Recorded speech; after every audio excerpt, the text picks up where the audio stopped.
Hello and welcome to another episode of Raw Politics.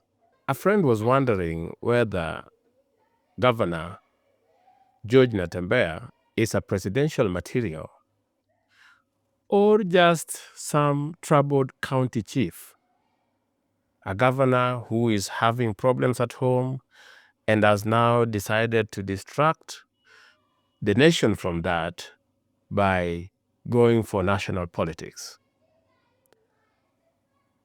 And he asked if we could talk about this. And that's what we are going to talk about. If you're interested in that, please stay tuned. And if you're watching for the first time, subscribe so that you don't miss subsequent videos. Now, who is George Natembeya? George Natembeya is a serious civil servant. He has had a very illustrious career in the office of the president. Remember, he was once the PA to the late John Michuki when Michuki was the minister in charge of internal security. After that, he became a DO, he went to be a DC, and later became a regional commissioner. It is at this point, when he was the regional commissioner, that Natembeya started getting the popularity he currently enjoys. How he would, the speeches he would make in reference to bandits and how he was handling things and on matters of family, etc. He became very popular. And Natembeya, being a student of anthropology, he knows how people behave, how people live. Actually, he has masters in anthropology from the University of Nairobi. So what he did, he translated this popularity into political might. And guess what? Natembeya won the Trans Nzoia gubernatorial race by a landslide, defeating Ford Kenya in a county where the previous governor, Patrick Kaemba, was elected on Ford Kenya and re-elected on Ford Kenya. Natembeya took a newly formed party, DAP Kenya, the party that is led by Eugene Wamalwa, and he won elections. So in terms of being a shrewd politician, I want to tell you that Natembeya knows how to handle situations. But is it enough to make him a presidential material? Somebody who could be backed against William Ruto in 2027? Or is this just somebody who is having issues at home with MCAs threatening to impeach him, having problem with his deputy, and someone whose popularity in the county is going down and wants to make themselves popular by attacking the likes of Wetangula, the likes of Mudavadi, and even the president? Is that the case? Let me be the bearer of the bad news and tell you that Natembeya cannot compete at the national level. He does not have what it takes to be a presidential material in as far as Kenya's politics is concerned. So before we even look at Natembeya as a national leader, let us look at the trouble he has at home. Because I'm persuaded that Natembeya is distracting people from his local challenges. And this is what I mean. The County Assembly of Trans Nzoia is ruled by Kenya Kwanza.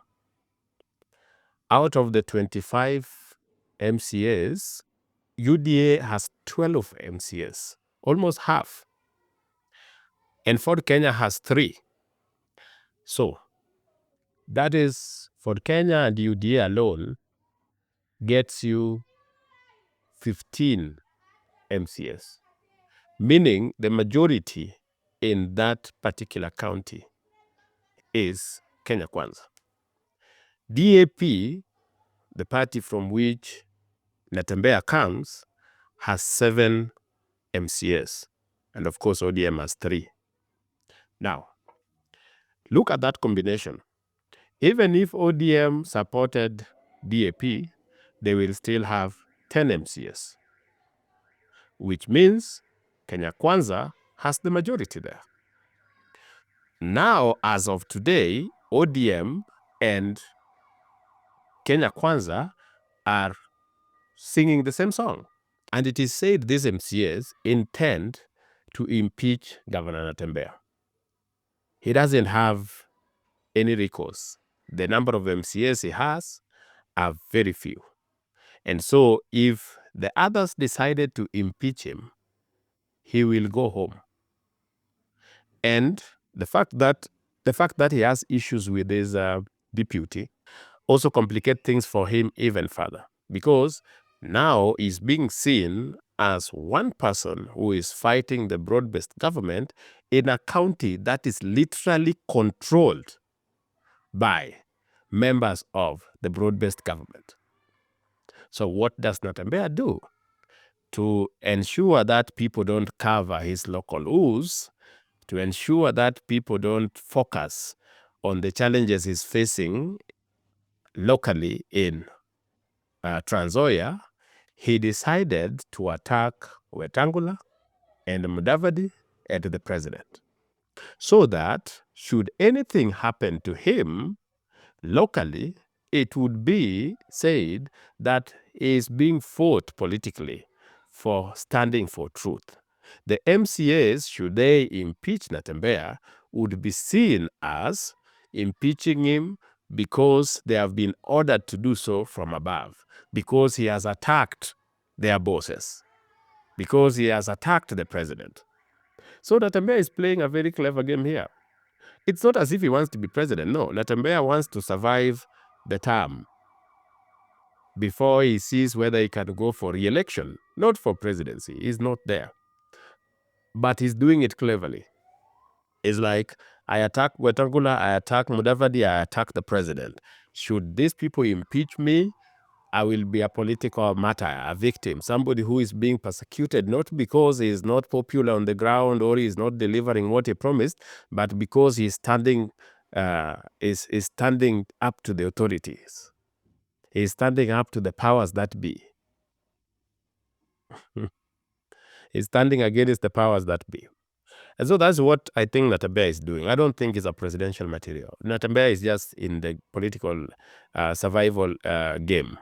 Is trying to ensure he finishes this term. He knows that if he makes the most noise up there, he might be called and be given a deal. And the deal he might want is that, please talk to your MCS so that they don't impeach me.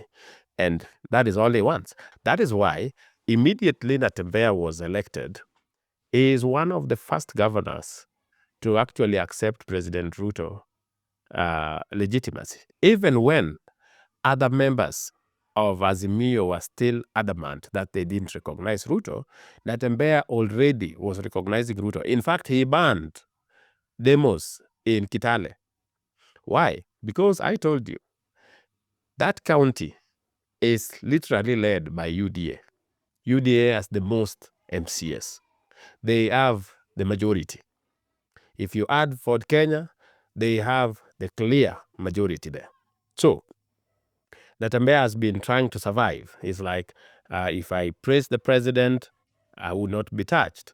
But at times he finds that his disagreement with the deputy makes things complicated for him.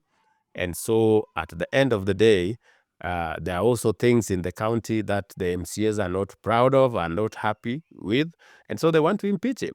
And anytime they want to impeach him, he goes and makes noise. He supports Rigathi. He supports anybody that the president doesn't want, with the hope that he would be called and told, okay, Tulia, relax. We can arrange 1, 2, 3, and you will be saved.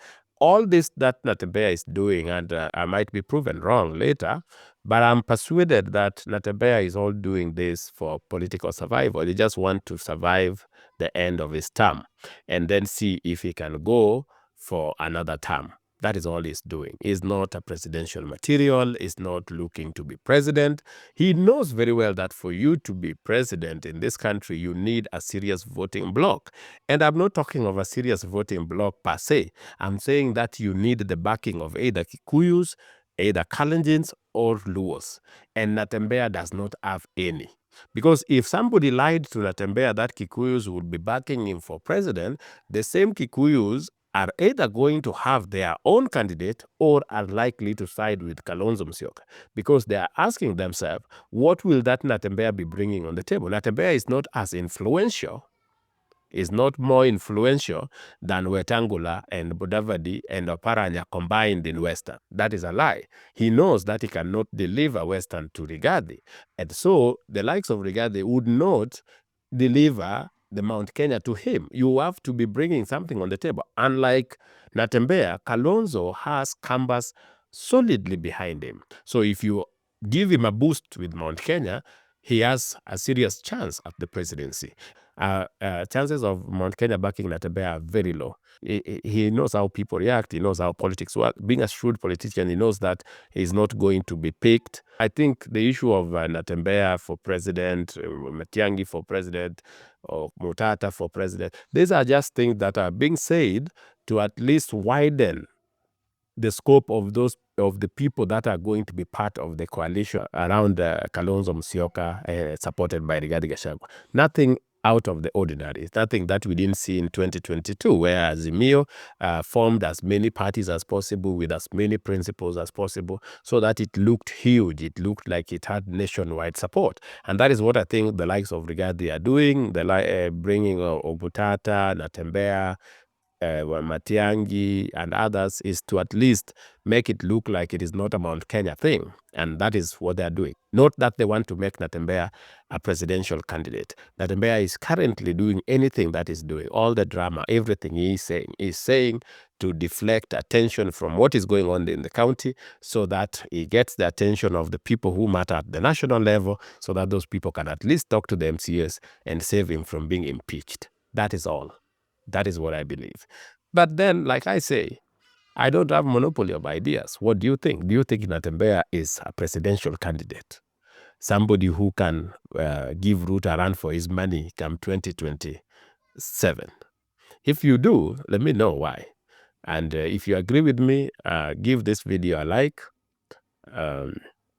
Even if you don't agree, give the video a like and share it with friends. Now, in case you missed the war between Natembeya and Kimani Ichung'wah, watch this video.